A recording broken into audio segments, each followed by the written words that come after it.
Okay, so hello, my name is Nadine, and I've started this channel because I'm part of a clinical trial going on at the moment with a university down in London where they want to see whether this type of 24/7 portable EEG is good at helping epileptics forecast when their seizures are going to happen. So, as you could probably gather from that, I am epileptic. I have been since I was 18 years old, and I'm really interested in being able to track the electrical activity in my brain as I'm making some changes to my own life at the moment. And for myself, you know, I'm going to have this on for a whole year. So to be able to have some real data to help me understand more about the way my brain is functioning is just super, and it's just really amazing that I'm part of this. It's a big part of my life, and I'd like to document that and bring it here to YouTube because I know that as an epileptic myself, I've always been on the internet trying to find out more information about epilepsy, try to connect with people that have a similar kind of seizures to myself. And YouTube is a massive world of random people come on here, just checking it out, check out different videos, have their own channels and whatnot. So if you are watching this and you're interested in epilepsy, interested in neurology, interested in clinical trials, and want to join me on this journey, and it'd be cool that you subscribe or just check out my videos, and then also comment if you've got anything to say in terms of you have epilepsy, you'd like to share your own story. I'd love to hear them. I'm on my own journey, on my own path of trying to control my seizures, and it's always great to hear other people's stories as well. Sharing knowledge and ideas, and just to hear what other people are going through. It's I find it interesting. And if you do too, it'll be great to connect, just leave a comment and whatnot. That'd be really cool. So yeah, so EEGs, as I may have mentioned before, they are devices that help track the electrical activity in your brain, and you usually have them in a hospital. And the first one that I had was when I had my first seizure. So I was 18 years old, had my first seizure. I had an MRI first just to see whether I had possibly some kind of tumour of some sort, and thankfully I did not. And then they put me through for an EEG for an hour, where they attach lots of different electrodes to your head. And during that time I didn't have a single seizure, so there was no real data that they could pick up because they couldn't see anything abnormal. So then a few years later, I had another EEG where they put the electrodes across my head again. However, the wires attached to this little device, and I was able to go home. So I had it on for a week, and every day during that week I had to go to the hospital so they could export the data. Again, I didn't have a single seizure during that week. However, what was quite interesting was the fact that can't get my words out. Was the fact that it showed that there was abnormal activity in my left temporal lobe, which is interesting to me because every type of seizure that I have, epileptics can have many different types of seizures. Every type of seizure that I do have always begins with a ringing in my right ear.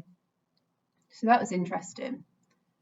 And then I hadn't had another EEG until now, And because I saw this clinical trial going down, and this was last year before COVID began. So I signed myself up for it, and I was supposed to go for a surgery, because to have this 24/7 EEG, what they do is they do a little insertion behind one of your ears, and they place an implant there. And then I'll show you the actual EEG in a second. And there's an electrode that connects to that, and that's how it works basically. There's obviously a lot more to the way that it works than that. However, I'm not very tech savvy, so yeah, I guess I'll probably have a little read into it properly. But anyway, so with this one, I had the surgery. I've got the EEG now, and I don't have to go back to the hospital. All of the information, all of the data collected goes straight to the program that the neurologists are using, which is super sound, because it was a bit of a ball ache having to go to and from Liverpool every day. And obviously this one is down in London, so that just would not have happened. And then I was meant to have the surgery last year, but then obviously because of COVID that got postponed. Instead I had it just before Christmas. And then now they sent out the EEG a few weeks ago via the post, and then we got it all set up over Skype. So if you can see here, you can see in my jumper, I've got a hole in my jumper. Should really sew that on. Bit of a hope. Oh God.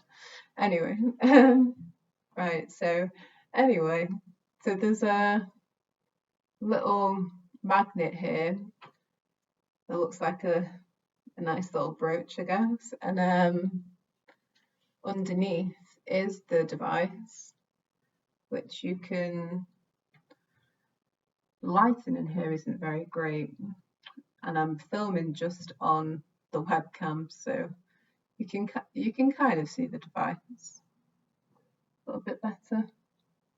Yeah, right, and you can see that that's the button there. So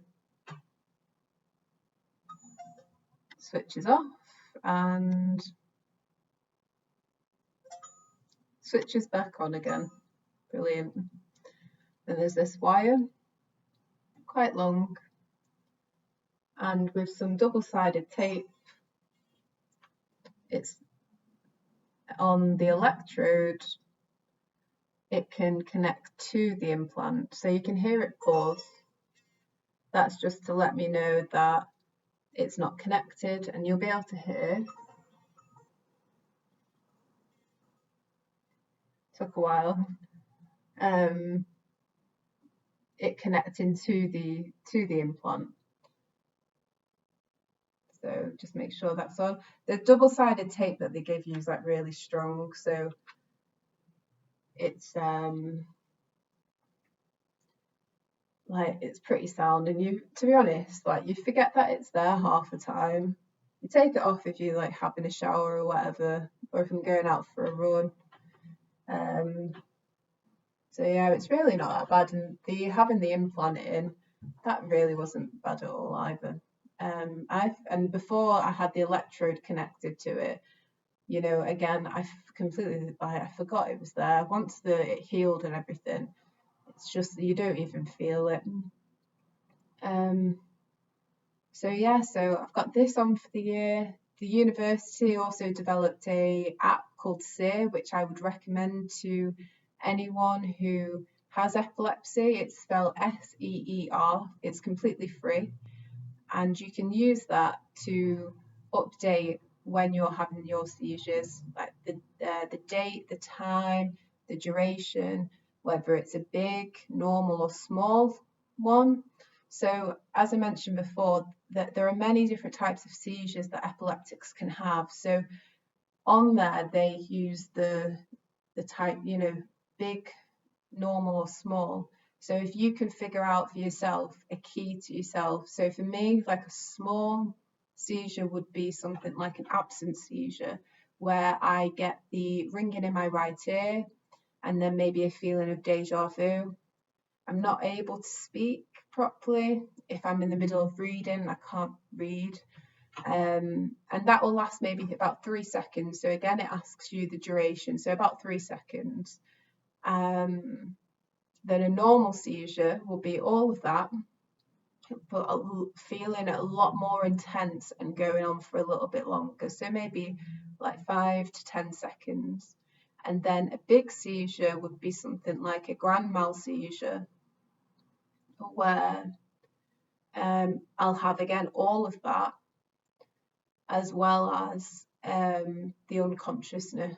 So that's kind of, it's like building up towards me becoming unconscious, which I'm quite lucky in that sense, because there are a lot of epileptics out there that do not get any form of like trigger warnings at all.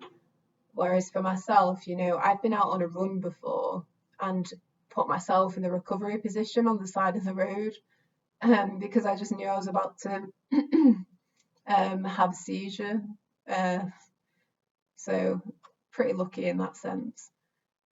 So yeah, and like I may have mentioned before, they also gave me a Fitbit. So they gave me a Fitbit Charge 3, which has been pretty cool, like having it.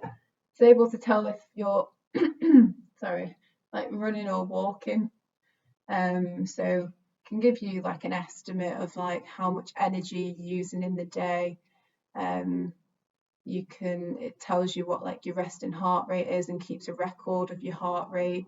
So all of that information all together is going to be very useful for the neurologists, and it's going to be useful for me as well, because I'm at a state in my life right now where I want to take myself off the lamotrigine, because I do not believe that I need it, and then potentially lower the dose of the Keppra that I'm on, because at the time they were just putting me on higher doses of medicine. So I don't think I mentioned this before. So I'll give you a quick like summary, I guess, of the medicine journey, if you like, that I've been on. So when I was first diagnosed, I had the MRI, showed I didn't have a tumour, had the EEG, didn't give any information. Yet they put me straight onto lamotrigine. And I was taking lamotrigine for quite a long time, and it never controlled. I was having seizures all the time. It never controlled anything. And if I ever took my medicine late, like by even a minute, I was like guaranteed to have a seizure. And it was quite a scary time, really. Like I was just having seizures all the time, And then I finally went to my doctor and I just said, like I really want to try something different. There was a pharmacist, like my mum used to pick up my medicine for me, and the pharmacist said to my mum, there's this other medicine out called, I think it's called like levoractorin or something, or the brand name is Keppra.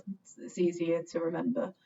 And so the pharmacist recommended that to my mum. So when I went to my neurologist, I said, a pharmacist has, recommended this. Can I try it out?